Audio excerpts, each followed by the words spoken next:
Este é um podcast do Somos Iberoamérica, um postal sobre temas de cooperação promovido pela Secretaria-Geral Ibero-Americana, que conta com a colaboração da Agência Espanhola de Cooperação Internacional para o Desenvolvimento.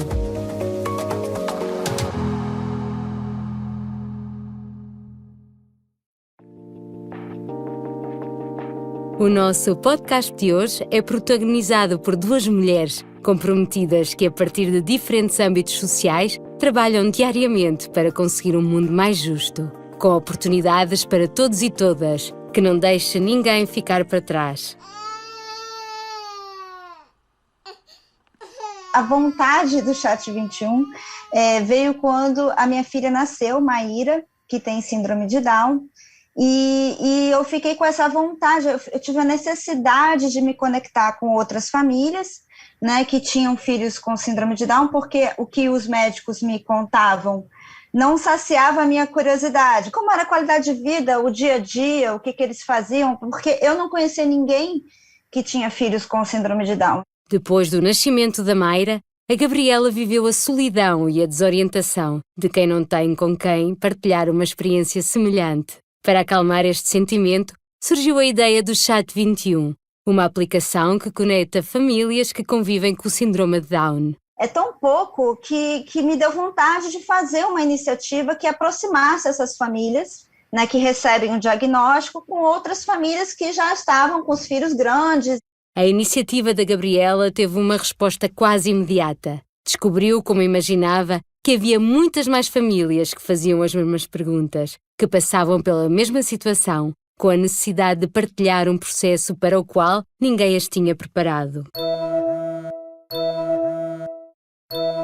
Podiam auxiliar nesses primeiros momentos, né, das dúvidas e do desenvolvimento da criança com síndrome de Down. Passar um pouco dessa naturalidade, né, do que é a vida das famílias que têm filho com Down. E a gente começou a responder essas perguntas através de vídeos com profissionais, né, que a gente postava no YouTube. Então, a gente começou a fazer webinários, né, antes mesmo da pandemia. A gente já fazia, né, atividades online, fazemos ainda, com profissionais, né, que respondiam essas perguntas em webinários, em palestras online, e vídeos também animados, e assim foi, o Chat21. E assim foi-se construindo o Chat21, como diz a Gabriela, conectando pessoas, tecendo redes de profissionais, fornecendo ferramentas, mas também percebendo a necessidade de cuidar de quem cuida, como as pessoas sensíveis e vulneráveis que são. Eu sempre uso a metáfora do avião, né? Quando a gente está no avião e que cai aquela máscara, né? E primeiro bote a máscara em você e depois bote a máscara no seu filho, na criança que estiver ao lado. Então, eu acho que o primeiro, né, acho que o Chat21, ele vai, de uma certa forma, dando ferramentas para que as famílias se empoderem.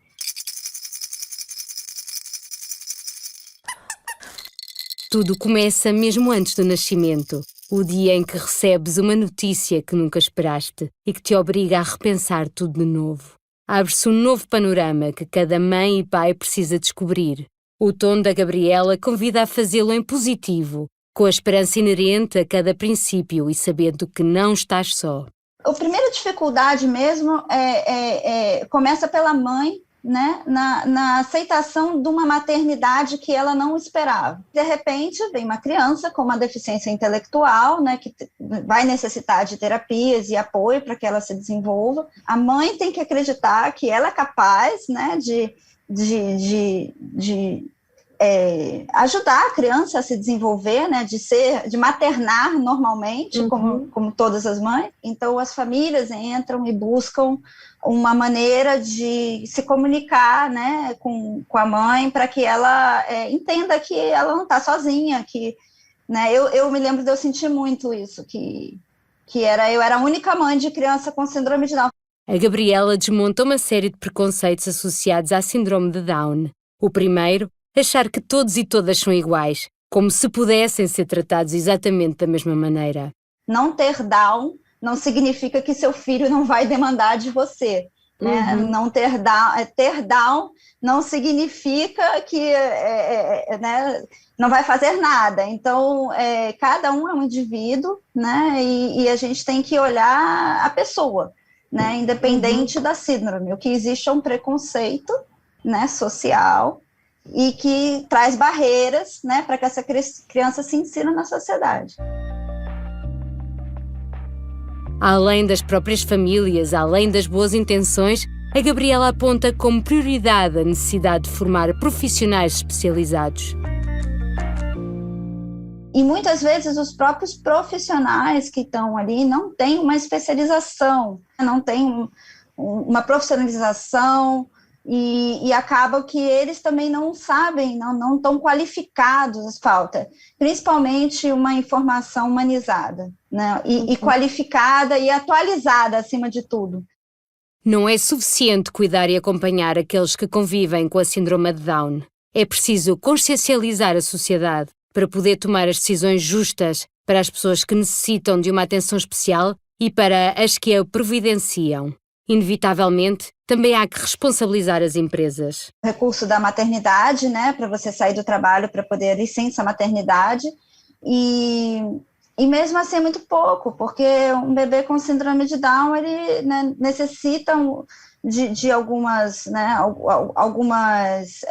alguns auxílios a mais. Tem um momento de ajuste que realmente a mãe precisa ficar, né, um pouco mais ali. Eu acho que ainda não tem, né, uma política pública que abrace as empresas nesse sentido. Falta um pouco uma conexão entre, né, o governo, as empresas e as famílias, para que todos se sintam mais acolhidos.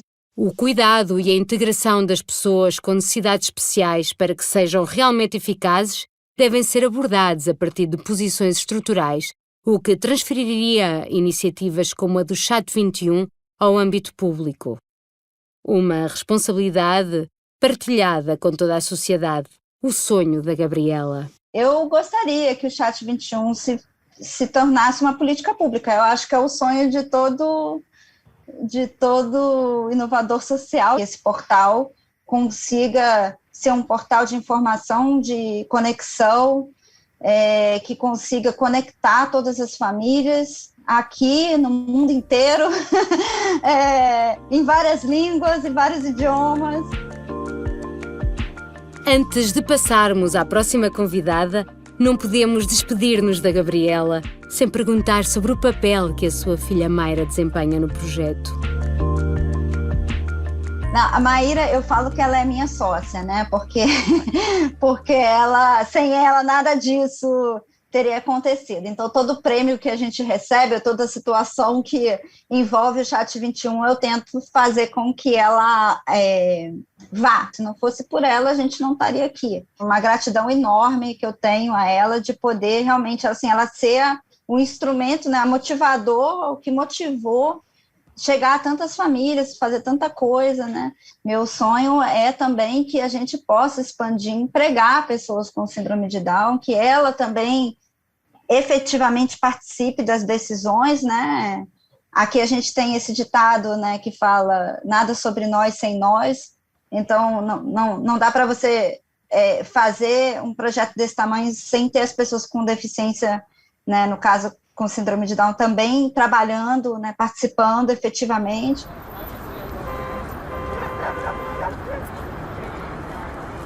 Isabel Maria Duarte Almeida, a nossa próxima convidada, recebe-nos no seu gabinete, onde ocupa o cargo de Secretária de Estado da Igualdade e Migrações, uma instituição que gera políticas em defesa dos interesses dos setores mais vulneráveis da sociedade portuguesa. Isabel percorreu um longo caminho até aqui, um caminho que reconhece como marcado pelas suas origens. Eu creio que esta minha preocupação pelos outros tem muito a ver com o meio onde eu fui educada. Eu nasci nos Açores, muito antes do 25 de Abril, uma região muito pobre. A vida dos outros não é necessariamente igual à nossa, e de que há pessoas que de facto enfrentam muitas dificuldades, muitas vulnerabilidades, e que devemos colocar os nossos recursos e as nossas capacidades ao serviço dos outros. E se falamos de violação de direitos, de desigualdades, temos que falar do mais enraizado e estrutural que existe nas nossas sociedades. Estamos a falar de algo que está profundamente integrado do ponto de vista cultural e identitário nas comunidades. E isto resulta de séculos de submissão da mulher ao homem e de uma ideia de poder do homem sobre a mulher a que não foi alheio o facto de muitos países terem vivido ditaduras que reforçaram esta ideia do domínio do homem sobre a mulher. A Isabel sublinha a singularidade do seu próprio país, que coincide com a de tantos outros na região que também sofreram com as ditaduras. Mas o seu diagnóstico ultrapassa as características particulares de um território, porque, na realidade, diz respeito a todos. É um problema que tem uma transversalidade no mundo que é preocupante, porque significa que as razões são muito mais profundas do que se apenas verificássemos este fenómeno em alguns territórios. Este é um trabalho de longo prazo. Quando nós estamos a tentar desconstruir identidades e relações de poder que se estabeleceram e que se consolidaram ao longo de séculos, é muito difícil desconstruir isto num curto prazo de tempo. O esforço que nós vamos fazer nos próximos anos é de intensificar a prevenção primária, com especial enfoque junto das camadas mais jovens, mas tornar essas ações mais frequentes na vida dos jovens.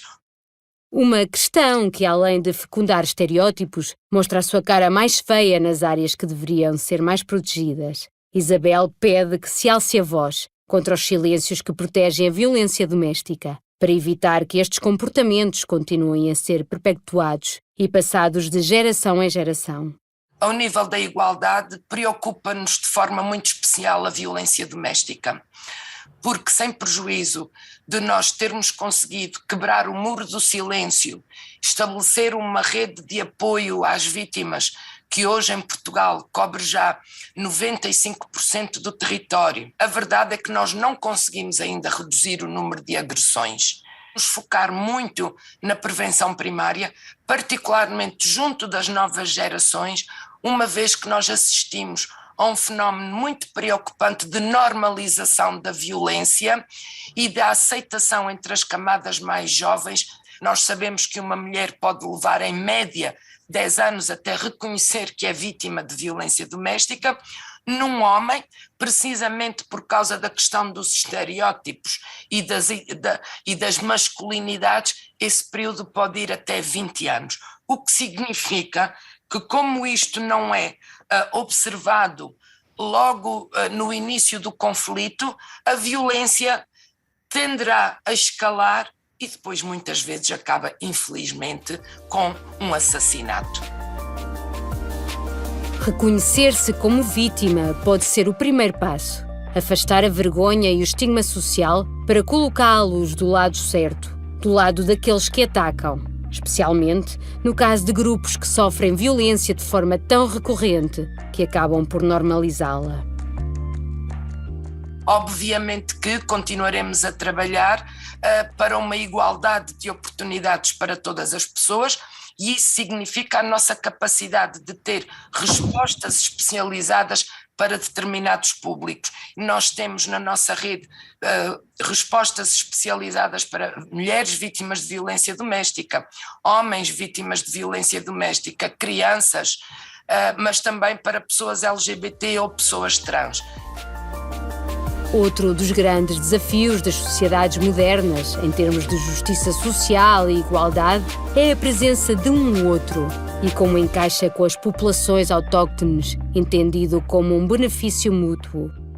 E no caso particular da Europa, que está sujeita a uma grande pressão migratória, significa que temos de investir muito na nossa capacidade de integração das pessoas que nos procuram, porque essa é a única forma de garantir que o processo migratório será bom para a pessoa que empreende uma viagem, mas é também a melhor maneira de o país que acolhe poder tirar todo o partido das migrações. Investir em recursos e formar pessoas para que atuem como pontes entre culturas. Nós em Portugal trabalhamos com uma figura muito importante que é o mediador intercultural. E o trabalho que nós procuramos fazer com os migrantes é, primeiro, compreender a pessoa que está à nossa frente, compreender que ela vem de um entorno cultural e identitário diferente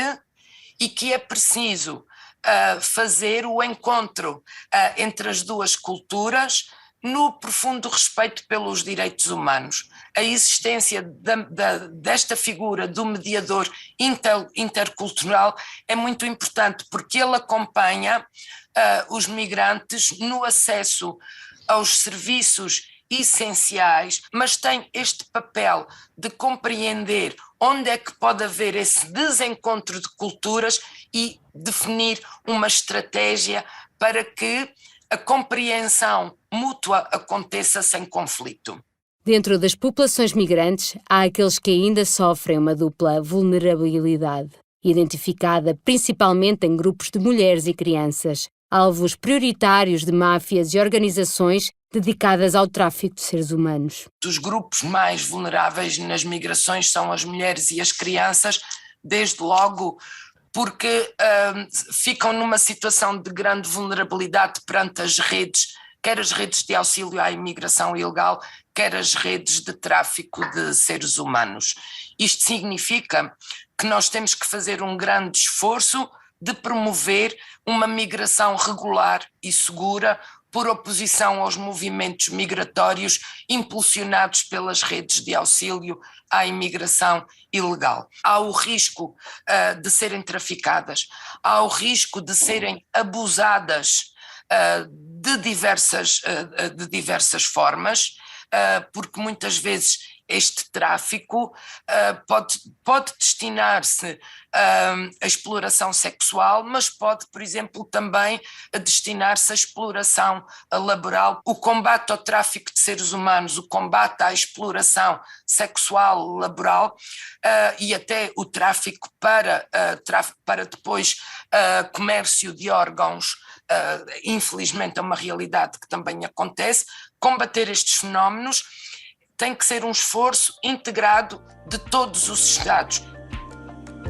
As sociedades em movimento como as nossas precisam de olhos atentos como os seus, que ajudem a compensar as desigualdades e as lacunas.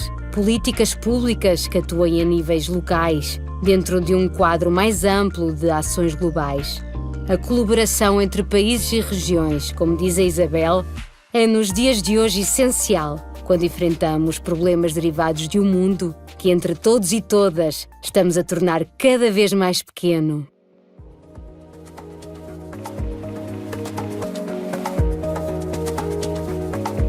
Somos Iberoamérica.